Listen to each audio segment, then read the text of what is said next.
Yo, what's going on, guys? Back here with another banger video.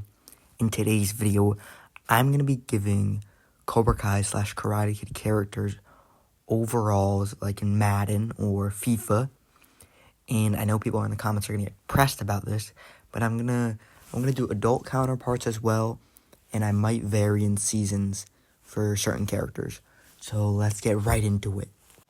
Alright, starting in Karate Kid 1, we have Mr. Miyagi. He is obviously the strongest known character in the entire Cobra Kai verse. But let's note that this isn't his prime. We never actually have seen his prime. It was either when he was in the Seikai Taikai or later. I'm guessing probably his 20s or maybe early 30s. But we never really see him in his complete prime. So I'm going to guess he's either like a 99 would be Mr. Miyagi in his prime. So I'm going to say he's a 98. I'm going to say Karate Kid 1 Miyagi is a 98. On to Johnny Lawrence. Let's note that this is not Johnny Lawrence's prime. It isn't, no matter what Kreese says. First of all, that scene where Kreese said no kick could stop Johnny Lawrence's prime, it was a metaphor. Second of all, it's a deleted scene, so it's not even canon. So that doesn't matter.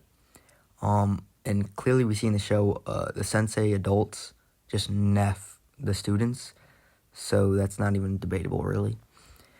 So I'm going to give Karate Kid 1 Johnny an 83. Keep in mind, the gap between adults and students is ginormous. Karate Kid 1 Daniel. For this, I'm using a completely healthy 100% Daniel. I've said in my last video about Bobby, Johnny, and Daniel that if Daniel was full HP, he would have neffed Johnny. Go watch my last video if you want to debate that, but yeah, he would have neffed Johnny if he was full HP. So I'm going to give Karate Kid 1 Daniel an 85 overall. Next, we have Bobby. Again, if you haven't watched my last video, go watch it because I talked about how Bobby was actually stronger than Johnny in Karate Kid 1. So I'm going to give Bobby an 84 overall. So this is all the students from Karate Kid 1 that are pretty relevant to the story. Next, we have John Kreese. Debatably, this could be John Kreese's prime, but honestly, I think his prime was directly after training with Kim Sung-young, because he's a little older and he probably hasn't properly trained in a while. But let's keep in mind, he's still an adult and he still has all the practices from Kim Sung-young. And also, Mr. Miyagi did neff him, like no diff. So I think he deserves, I'm thinking 80s, but I feel like that's insanely weak. You know what? I'll give this Kreese a 90 overall, just because he's an adult, but he did get neffed by Mr. Miyagi. Alright, so now we have Chosen from Karate Kid 2. Now, we did see at the beginning of the movie, he was clearly stronger than Daniel, but let's keep in mind, it only took Daniel training for, how long was he in Okinawa for? Not that long, really. And he only really learned one technique while there, and that's how he beat Chosen. So I want to say Chosen was that much stronger than him, so I'm going to give Chosen an 86 overall. And naturally, I should give Daniel an 87 because he beat Chosen, but let's look at it. They were extremely close. I'm not saying they were equal, but it was extremely close, and one whole point overall I don't think deserves to go to Daniel. I'm guessing if they fought 9 times out of 10, Daniel's winning 6 and Chosen's winning 4. But it's not like Chosen is just, I feel like Daniel is the same, a little stronger than Chosen, but not like insanely. So I'm going to keep Daniel at an 86 overall. On to Karate Kid 3. Daniel definitely was stronger than this because he did train under Cobra Kai. So I'm going to give Daniel an 97 overall. And then we have Mike Barnes. And if you watched Karate Kid 3, in the final fight, Mike Barnes was neffing Daniel. Like, it wasn't even close. And I genuinely think Mike Barnes is the strongest student we've ever seen in the entire series. Stronger than any student in Cobra Kai right now. So for that, I'm going to give him an 89. I don't think he's stronger than adult Kreese, but I'm going to give him an 89 overall. On to Terry Silver from Karate Kid 3. Like Kreese, I don't think this is his exact prime. It honestly could be, but like I said in other videos, I think Terry Silver, when we see him last in Cobra Kai, is his prime. So I'm going to give this Terry Silver, because he has been training, like we see, I will give him a 93 overall, because he's definitely stronger than Kreese, but he still got neffed by Mr. Miyagi, so. Alright, on to Cobra Kai. We're doing Season 1. So we have Johnny Lawrence first. I honestly think Season 1 Johnny Lawrence is probably weaker than Terry in Karate Kid 3 because he hasn't been training. So I'll give Season 1 Johnny a 92 overall. And the same goes with Daniel. I'm giving him a 92 overall as well because he's probably equal to Johnny at this point. Alright, Season 1 Miguel and Robbie. I'm going to do Miguel first. I think Miguel is an 82 overall. I don't think Miguel is beating a Karate Kid 1 Johnny Lawrence, so I'm keeping him at 82. Then we have a full HP Robbie in the tournament. He's going to probably dog walk Miguel. Honestly, I could have put him 2 points above Miguel, but I'm just going to do 1 so the Glazers don't get that mad in the comments, even though they're still going to be complaining. So I'll give Robbie a 83 overall. Alright, I'm only going to cover Robbie and Miguel for Season 2 because I'd rather wait till Season 3 to use like all the teen characters because there's just more to go off of. So for Season 2, I'm going to give Robbie an 84 because obviously he got stronger since Season 1. And I'm going to give Miguel an 85 because I honestly think Season 2 Miguel could put up a good fight against Karate Kid 1 Daniel. And also, he clearly beat Robbie. So that's where I'm gonna put Robbie and Miguel for Season 2. Season 3, we're going to go over Miguel first because debatably he's one of the weakest characters. I'm going to give him an 82 because I don't think he's beating a Karate Kid 1 Johnny in the state he was at the end of Season 3. And we all know that he lost a lot of his ability because obviously he was injured. So that would decline his overall. Now we have Robbie. Now, if you watch the show, then you know that Robbie did not train this season. He went to juvie. Well, first of all, he was running from the cops. Then he went to juvie.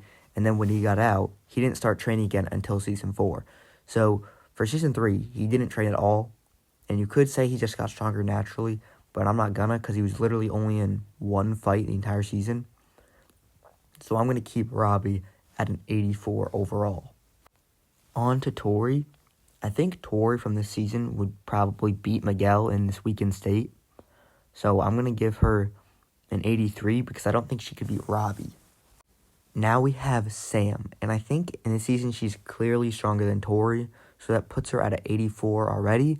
But then you have a problem with Robbie and her being equals. And I don't even think that's far-fetched in this season because Robbie just didn't train. And Sam wasn't training that much because the Miguel incident. But I think she could be able to catch up to Robbie. So I'm going to put her at an 84 overall. Now we have Glorious King Hawk. Now, call me a glazer and whatnot, but I genuinely think Hawk training throughout this entire season is as strong as end of Season 2 Miguel by the end of Season 3. Because if we look at their match in Coyote Creek, Miguel probably mid-diffed Hawk, let's be honest. But then Hawk continued to train throughout the entire season. I genuinely think Hawk would have mid-diffed Robbie this season and neg-diffed Miguel, let's be honest. So I'm going to put Hawk at 85, which is tied with Miguel, Season 2, and Daniel LaRusso from Karate Kid 1. Next, we have Dimitri, and genuinely, I think Tori would probably neff this kid if they fought. So I'm going to give him an 82.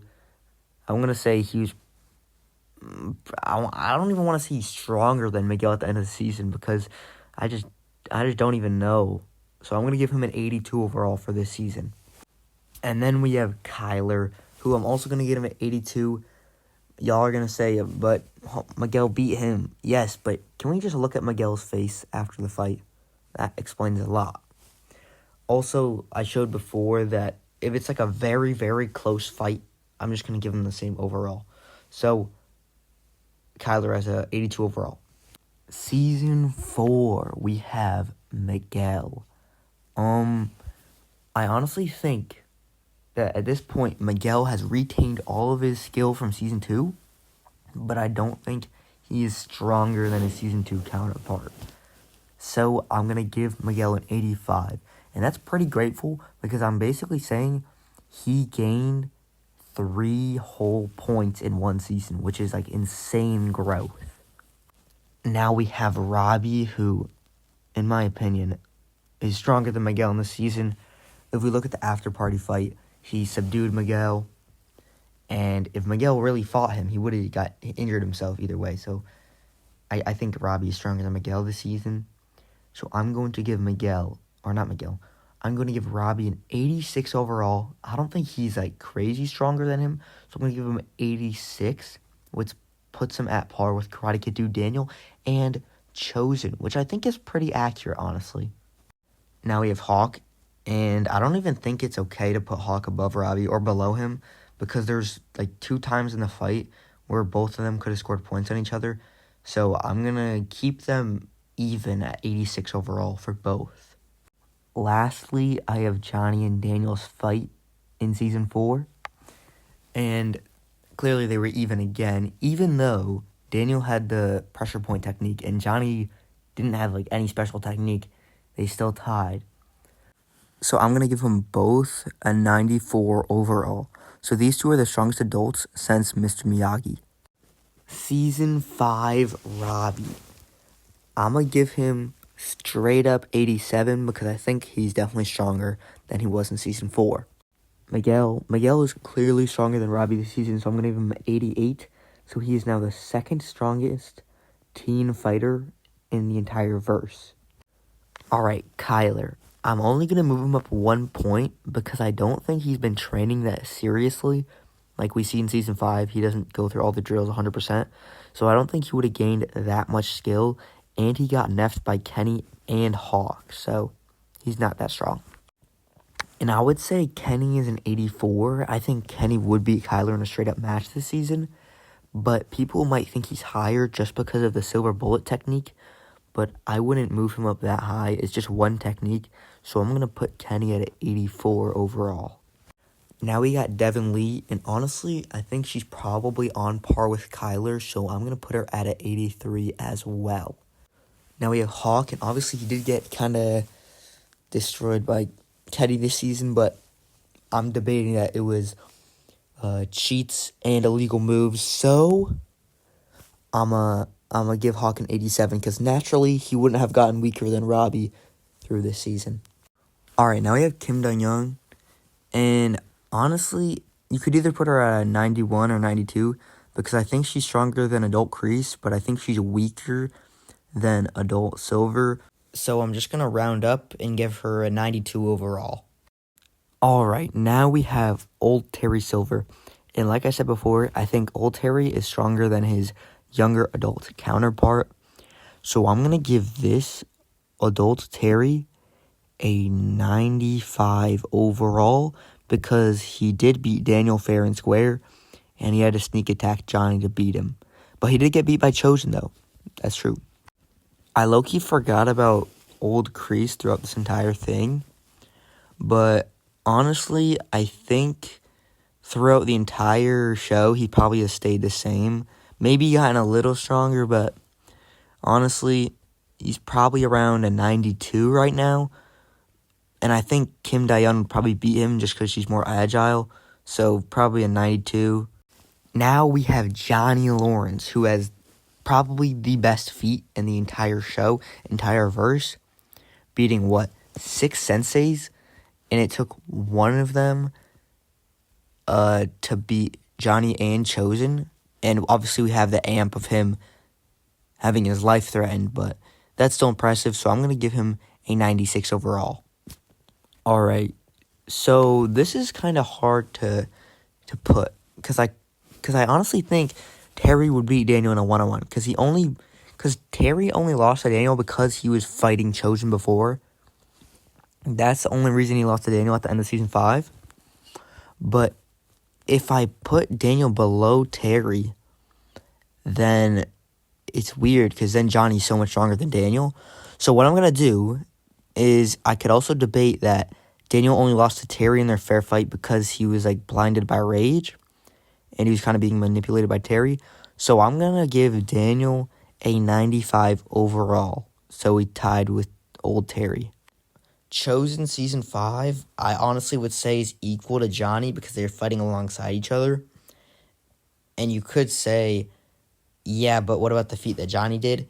Yeah, but I honestly think if Chosen and Johnny fought, it would be like a complete tie. Genuinely, I do. And Chosen knows much more about karate, and he's been training his entire life. So I genuinely think they're tied right now, both at 96 overall. I almost forgot about Mike Barnes. So I was thinking about giving him a 93, but I don't think he's weaker or at the same skill as Karate Kid 3 Terry Silver. But I was hesitant to put him at 94 because that was the skill that season 4 Johnny and Daniel were at. And I feel like he just got back into karate, so he wouldn't have that skill. But he held his own against Johnny in season 6.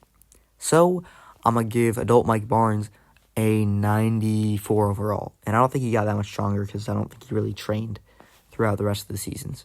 All right, I'm giving both of these characters 89s overall because I don't want to argue in the comment section.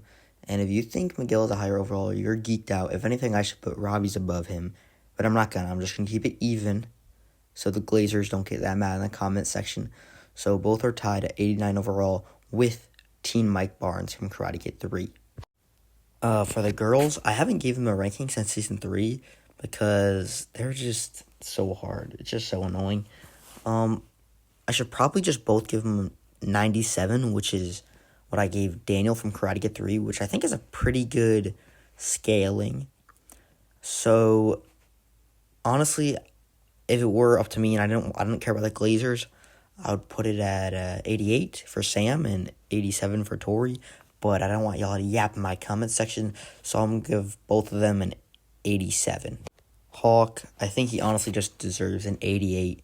I know he lost to Dimitri, and he's been taking L after L, but naturally, holy voice crack, naturally, he should be one weaker than Miguel and Robbie, so I'm going to give him an 88.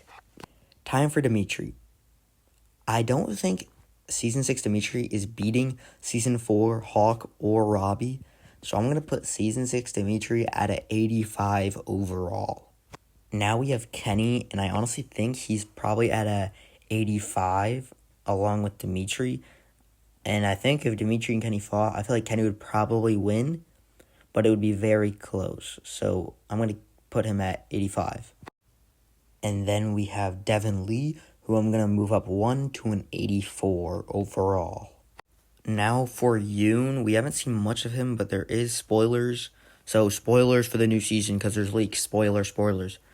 Alright, now all the people that didn't want to hear the spoilers are gone.